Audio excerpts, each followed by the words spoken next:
Hi, I'm Robbie Picard, and you're watching Robbie's Weekly Chat.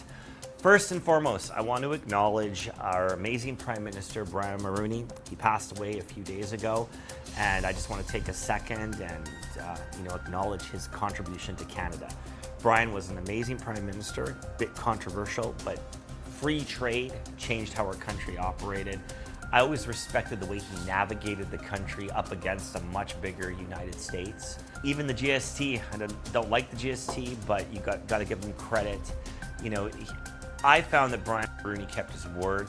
When Jean Chrétien became Prime Minister, he ran on getting rid of the GST and didn't keep his campaign promises.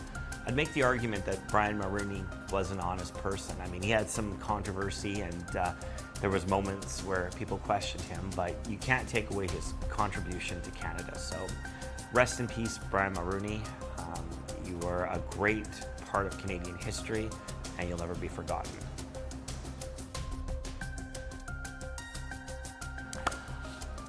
Oil Sands Strong bus tour is going to be gearing up right away, and I'm super stoked and super excited. Our next stop is Timmins, Ontario. Now, I'll give the specific date. We're going to probably do this early spring, but the bus is ready to go. If you're in Timmins and you want stickers, you want merch, we're coming to you and we will be selling it, giving away stickers, but selling our hoodies, our t-shirts, our hats, all the gear you want is going to be there. And our bus will be putzing around Ontario quite a bit, headed back to Ottawa, and then we'll be making some bigger announcements on that in the immediate future. I want to find out what you think about the banning of gas and diesel-powered vehicles that the Liberal government is proposing to come in 11 years. I think it's insane. We had a pretty mild winter here in Canada, and the few really cool days that we had, it was chaos for electric vehicles. This winter was an El Nino. The next one is going to be the opposite. We're going to have a colder winter next year. So I just want to get your take on, am I wrong? Are electric cars the future? Should we invest more in electric cars?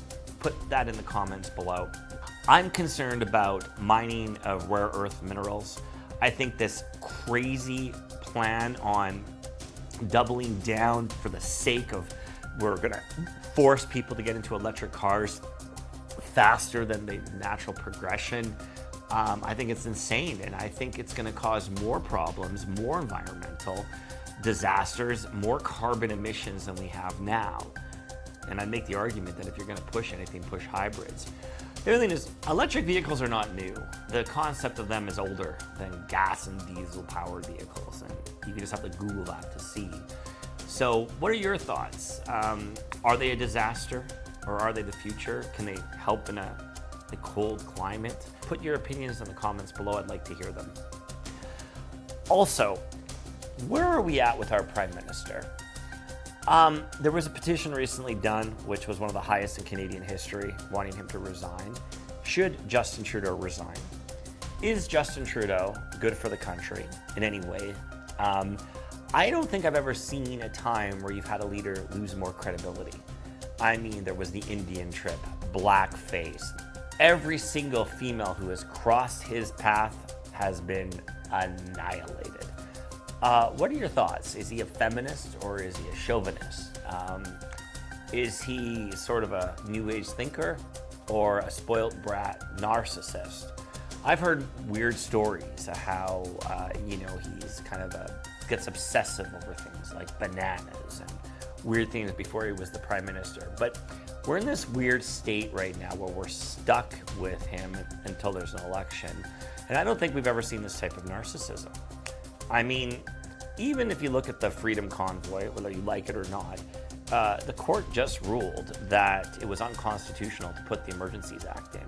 Did he just want to put the Emergencies Act in to say he did that as Prime Minister because his dad did when he was Prime Minister? Why are we stuck with this weird, kind of cute, kind of not, was hot, but is not hot now? I don't know, maybe people think he's still hot, I don't know. He's in good shape. And you can't deny he's one of the most successful leaders in Canadian history. In the G8, he's the longest still standing. So What are your thoughts truly on Justin Trudeau? Post that in the comments below. The other thing I'd like to talk about is our Premier, Danielle Smith. I would argue that Danielle Smith is the most effective Premier we've had in our country since Ralph Klein. She's dynamic, she's intelligent, she's decisive, and I love the way she stands up to Justin Trudeau. Is Danielle Smith getting enough credit for her genius? Also, please post that in the comments below. Now, if you're looking to buy our merch, go to oilsandstrong.com or oilandgasworld.ca. We need to sell a ton of it. We need to sell a ton of merch, and we want to produce more shows. If you'd like a copy of our magazine, go to oilandgasworld.ca to sign up. We'll get you a copy mailed. Please forgive us. It's been a bit slow going, getting this publication going, but I'm proud of it. And we have a next issue that is about to hit the press. And we're doing a major launch at the end of April where we're going to reprint all the magazines and we're going to have a monthly timeline. Thanks to our sponsors, thanks to everybody who supported us. We will have more updates here in the next bit, but thank you. This is our weekly update from Oil and Gas World, Robbie's update. Stay tuned and click the follow for more episodes.